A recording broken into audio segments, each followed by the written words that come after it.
Hello my dear student, welcome to the second lecture from PYQ series from the chapter Solid State, previously class 12 chemistry. This lecture is brought to you by Reaction Tube by Shangumitra Chakravarti. So let's start with the today's class, but before that channel को like कीजिए, subscribe कीजिए, bell button को hit कीजिए ताकि मेरे upcoming videos की notification आपको time से मिलती रहे और आई बटन को क्लिक करके प्रीवियस चैप्टर, इस चैप्टर के जितने भी प्रीवियस लेक्चर्स है सबको एक बार से जरूर से गो थ्रू कर लीजिएगा। तो चलिए स्टार्ट करते हैं आज का पहला क्वेश्चन जो कई बार पूछा गया है in CBSE board exam. How many atoms can be assigned to its unit cell if an element forms a body centered cubic cell and in a face centered cubic cell। तो इसको कैसे solve करेंगे, देखिए अगर मेरा unit cell BCC है तो उसमें कितने एटम्स आएंगे। एक तो उसके जो लैटिस पॉइंट शेयर्स हो रहे हैं, तो लैटिस पॉइंट कितने होते हैं एट द कॉर्नर्स 8 और हर कॉर्नर पे बैठा हुआ एटम उसका कितना पोर्शन यूनिट सेल के अंदर आता है 1/8, क्योंकि एक कॉर्नर को 8 यूनिट सेल शेयर करते हैं और बॉडी सेंटर में एक एंटायर यूनिट सेल के अंदर एक एंटायर कॉन्स्टिट्यूएंट पार्टिकल आ सकता है, उसकी कोई शेयरिंग नहीं होती है। So from here I can say it will B 1 + 1 2। वही एफसीसी की बात करें तो उसके कॉर्नर पे तो है ही 8 कॉर्नर पे और उस हर कॉर्नर पे बैठे हुए कॉन्स्टिट्यूएंट पार्टिकल का 1/8 पोर्शन यूनिट सेल के अंदर आता है। साथ ही साथ फेसेस पे भी है, तो फेसेस कितने होते हैं यूनिट सेल में। यूनिट सेल की ज्योमेट्री हम कैसे समझते हैं, लाइक दिस। इसको ड्रॉ करके हम समझ सकते हैं कि यूनिट सेल कैसा हो सकता है। इन एजेस को ज्वाइन कर देते हैं तो बन गया हमारा यूनिट सेल। तो ये रहे मेरे कॉर्नर्स जहां पे कांस्टेंट पार्टिकल होंगे और उसका 1/8 पोर्शन यूनिट सेल के अंदर होगा, प्लस फेस सेंटर्ड है तो कांस्टेंट पार्टिकल फेसेस पे भी होंगे। तो फेसेस कितने होते हैं इसमें 6 और एक फेस में अगर एक कांस्टेंट पार्टिकल आया तो उसका कितना हिस्सा एक यूनिट सेल के अंदर आएगा, आधा, क्योंकि इस फेस के ऊपर एक और यूनिट सेल है तो इट इज हाफ। तो यहां से हम कैलकुलेट करके देख सकते हैं इट इज 4। चलिए हमारा प्रॉब्लम सॉल्व हो गया। Next problem, which one of the following is an example of molecular solid. Molecular solid का एग्जांपल पूछ रहा है, कार्बन डाइऑक्साइड या फिर सिलिकॉन डाइऑक्साइड। देखिए carbon dioxide is an example of molecular solid और silicon dioxide is an example of covalent solid. देखिए हमसे पूछा तो एक ही है पर हमें जानना जरूरी है कि दोनों किस टाइप के हैं, क्योंकि इस टाइप के क्लासिफिकेशन भी पीवाईक्यूज में है। चलिए next problem, what type of interactions hold the molecules together in a polar molecular solid. Any idea. Question को एक बार पॉज कीजिए, जरूर से एक बार ट्राई कीजिए, फिर देखिए आंसर आपके साथ मेरा मैच कर रहा है कि नहीं। तो चलिए इसका आंसर क्या है, in polar molecular solid the molecules are held together by a strong dipole interaction। Match किया आपके साथ।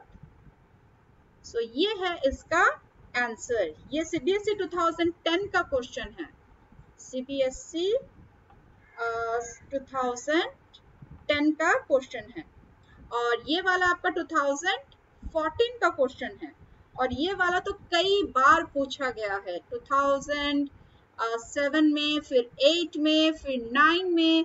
सो this 3 are very important question. तो चलिए थर्ड वाले का आंसर हमें मिल गया, it will be dipole dipole interaction. Next, which of the following FCC structure. अच्छा ये चारों एग्जाम्पल किसके हैं, FCC structure contain cations in alternative tetrahedral voids। तो इसका आंसर क्या होगा, क्वेश्चन को, वीडियो को एक बार पॉज कीजिए और खुद से ट्राई कीजिए, फिर बैक कीजिए और देखिए मेरे साथ आपको मैच करता है कि नहीं। तो इसका आंसर हो जाएगा zinc sulphide. Okay next problem बहुत आसान है और ये भी कई बार पूछा गया है, ये आपका एमपी बोर्ड में पूछा गया है 2013 में। which kind of defect is found in KCl? That means आपको कुछ examples हर defect का पता होना चाहिए. AGBR तो हमने पढ़ा ही था. AGBR is a common example for Frankel and Schottky, but independently Frankel और Schottky का भी आपको defect पता होना चाहिए. तो इनमें से कौन सा defect KCl दिखाता है? एक बार try कीजिए. Answer is Schottky defect. चलिए next problem. Which of the following is not the characteristics of a crystalline solid? Crystalline solid का characteristic नहीं है. इनमें से कौन सा? पहला, definite and characteristic heat of fusion, isotropic nature, a regular periodically repeated pattern of arrangement of a constituent particle, true solid. ये सारे properties क्या है? Crystalline solid के हैं. तो कौन से नहीं है? Isotropic nature. चलिए यहां तक भी सॉल्व हो गया हमारा. अब next problem. Which of the following is N amorphous solid? इसमें से एमोर्फस सॉलिड कौन सा है? तो क्वार्ट्ज ग्लास. याद कीजिए क्वार्ट्ज ग्लास. ये रहा मेरा क्वार्ट्ज ग्लास. और अगर सिर्फ ग्लास होता तो ये कहलाता क्रिस्टलाइन सॉलिड. और क्वार्ट्ज ग्लास क्या है मेरा? amorphous solid. एक और है chrome alum. Do you know what is chrome alum? Chrome alum is potassium double salt of chromium sulfate. But ये भी आपका amorphous solid ही होता है. चलिए next question. इसको थोड़ा delete कर लो. हाँ. Which of the following is a network solid? देखिए इस टाइप के प्रॉब्लम्स अगर आपने मेरे सॉलिड स्टेट के लेक्चर्स में पढ़ा है, देखा है, तो मैंने आपको एनसीईआरटी के प्रॉब्लम्स वहां से करवाए थे. So this are very important. So which of the following is a network solid? बताइए कौन कौन से होंगे? SO2 सॉलिड, या फिर आयोडीन, या फिर डायमंड, या फिर वाटर. तो कौन सा है इसमें से? सारे प्रॉब्लम जरूर से पॉज करके एक बार खुद से ट्राई कीजिए. Diamond. It will be kind of revision for you. Next question. The lattice site in a pure crystal cannot be occupied by. कौन ऑक्युपाई नहीं कर सकते? यानी कि कौन इनमें से कॉन्स्टिट्यूएंट पार्टिकल नहीं बन सकते? Remember, electron, molecule, ion, atom, ये सारे कॉन्स्टिट्यूएंट पार्टिकल बन सकते हैं, बट इलेक्ट्रॉन नहीं बन सकता. तो ये लैटिस साइट को ऑक्युपाई नहीं कर सकता. अब इसमें से करेक्ट ऑर्डर बताइए. Correct order for the packing efficiency in different types of unit cell. This is very very important. I must say very important. देखिए पॉज करके एक बार से ट्राई कीजिए. चलिए अब देखते हैं. FCC is packing efficiency of FCC is less than BCC is less than simple cubic. Simple cubic कौन सा था? जो एकदम प्रिमिटिव वाला होता था. सबसे हाईएस्ट किसका था? FCC का, नियरली 74%, सबसे ज्यादा. और इसमें जो अनयूज स्पेस थे ओनली 26%. और सिंपल में क्या था? ऑलमोस्ट 50% ही यूज होता था और 50% वेस्ट होता था. तो सबसे ज्यादा FCC का, फिर BCC का, फिर सिंपल का. यानी ये वाला मेरा राइट ऑप्शन है. चलिए आज मैं आपको असर्शन और रीजनिंग टाइप के क्वेश्चन कैसे करते हैं थोड़ा समझा देती हूँ, क्योंकि ये आपके बोर्ड्स में भी आते हैं, नीट और IIT में भी पूछे जाते हैं इस पैटर्न के क्वेश्चन. तो पहले तो इस चीज को समझिए.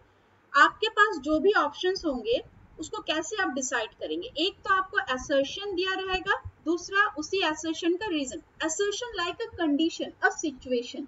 अब उस सिचुएशन के पीछे क्या है आपको वो रीजन दिया होगा. अगर वो कंडीशन और रीजन दोनों सही है तो आपका ऑप्शन क्या होगा? ए. अगर मेरा कंडीशन या सिचुएशन और रीजन में से कोई एक करेक्ट है, जैसे कि देखिए assertion and reason both are correct statement, but reason is not the correct explanation of the assertion. जैसे कंडीशन मान लीजिए बारिश हो रही है. अब इसके पीछे रीजन क्या है? इसके पीछे रीजन हो सकता है क्लाउड का फॉर्मेशन.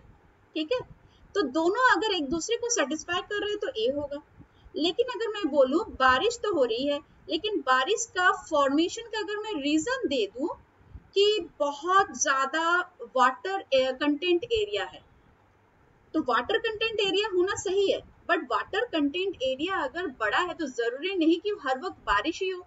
जैसे कि चेरापूंजी जहाँ पे बहुत बारिश होती है पर वहां पे वाटर कंटेंट एरिया नहीं है, वो माउंटेनी एरिया है। तो ये दोनों कंडीशन इंडिविजुअली सही है, but water content area is not the correct explanation for the formation of rain. तो ऐसे सिचुएशन में आप ऑप्शन क्या लोगे? B. C, assertion is correct statement but reason is wrong। जैसे assertion में दे दिया rain is forming, but reason क्या दे दिया? extremely pollution। pollution की वजह से तो rain नहीं होता है। सो आप तब क्या दोगे? Option C. और डी में जब दोनों ही गलत हो, यानी कि assertion कंडीशन भी मैं गलत बता रही हूँ, सिचुएशन भी गलत बता रही हूँ, रीजन भी गलत बता रही हूँ, तब आपका ऑप्शन हो जाएगा डी। तो इसी तरीके से अब हम इसको समझते हैं। देखिए assertion दिया हुआ है, assertion क्या दिया हुआ है? Total number of atoms present in a simple cubic unit cell is 1। अब सोचिए क्या ये जो सिचुएशन है क्या ये सही है? अब देखिए रीजन क्या बोल रहा है कि simple cubic unit cell has atom at its corner. हाँ ये सही है। Each of which is shared between 8 adjacent unit cell, ये भी सही है। अगर ऐसा होता है तो कितने कांस्टिट्यूएंट पार्टिकल होंगे सिंपल यूनिट सेल में? 8 एजेस, हर एज में हर एटम का 1/8 पोर्शन यूनिट सेल के अंदर, और कितने हो गए फिर ये कट के और 1 बन के। तो total number of atoms in a simple unit cubic unit cell is 1। चलिए assertion भी सही है और इसका रीजन भी सही है, तो यहाँ पे मेरा ऑप्शन क्या हो जाएगा? ए। सही है ना? assertion का जो रीजन था वही तो है, एकदम सही है। तो नेक्स्ट देखिए assertion, graphite is a good conductor of electricity, however diamond belongs to the category of insulator। हमें पता है ग्राफाइट गुड कंडक्टर होता है बट डायमंड नहीं होता है, चलिए ये पता है, पर इसके पीछे रीजन क्या दे रहा है? Graphite is soft in nature, ये भी सही है। Diamond is hard and brittle, ये भी सही है। पर क्या ये रीजन, यही रीजन है इनके कंडक्टिविटी और इंसुलेटर होने का? बोलिए। No, graphite is a good conductor due to presence of free electron, diamond is an insulator because there is no free electron। तो ये दोनों इंडिविजुअली सही है बट ये सही रीजन नहीं है इस assertion का, तो यहाँ पे इसका आंसर हो जाएगा बी। उसी तरीके से दूसरा देखिए, total number of octahedral voids present in unit cell of cubic close packing include the one that is present at the body center is 4। ठीक है, 4 बता रहा है, तो इसके रीजन क्या दे रहा है? Beside the body center there is one of the head void present in the center of each of 6 faces of the unit cell and each of which is shared between 2 adjacent unit cell। अब इसका क्या होगा? assertion और reason को समझिए। पहले एक बार back करते हैं, कंडीशन को एक बार देखिए। देखिए यहाँ पे क्या था? ए अगर दोनों सही है, बी अगर दोनों सही है लेकिन एक दूसरे के लिए सही नहीं है, सी क्या था? assertion सही है बट रीजन गलत है, और डी में जब दोनों गलत है तो रिवाइंड हो गया दिमाग में। तो एक बार फिर से क्वेश्चन को पढ़िए। assertion क्या था? Read it. देखिए assertion मेरा सही है, total number of octahedral void present in a unit cell of cubic close packing including the one that is present in the body center is 4। this is right, this is right, assertion is right, but इसका reason आपका गलत है, reason कुछ और ही बोल रहा है। ठीक है, तो इसका ऑप्शन क्या हो जाएगा? सी। उसी तरीके से लास्ट देख लेते हैं, the packing efficiency is maximum for the FCC structure. अभी अभी हमने देखा एफसीसी का मैक्सिमम, फिर बीसीसी, फिर सिंपल का होता है, तो assertion तो एकदम सही है। रीजन क्या है? The coordination number is 12 in FCC structure. क्या आपको लगता है ये रीजन सही है? ये रीजन इसके लिए नहीं है, ठीक है, ये रीजन इसके लिए नहीं है, तो इसका हो जाएगा बी। कोऑर्डिनेशन नंबर 12 है, ये भी सही है, और एफसीसी की पैकिंग एफिशिएंसी सही है, लेकिन इस पैकिंग एफिशिएंसी का रीजन ये नहीं है। चलिए अब आ जाते हैं आज के होमवर्क। लास्ट वीडियो का जो भी होमवर्क है उसका जो आंसर है वो इस वीडियो की डिस्क्रिप्शन बॉक्स में आपको मिल जाएगा। तो आज का होमवर्क देख लीजिए। एक assertion है, a semiconductor or solid with conductivity in the intermediate range from 10 to the power -6 to 10 to the power 4 ohm inverse metre inverse. तो ये इसकी रेंज दी हुई है।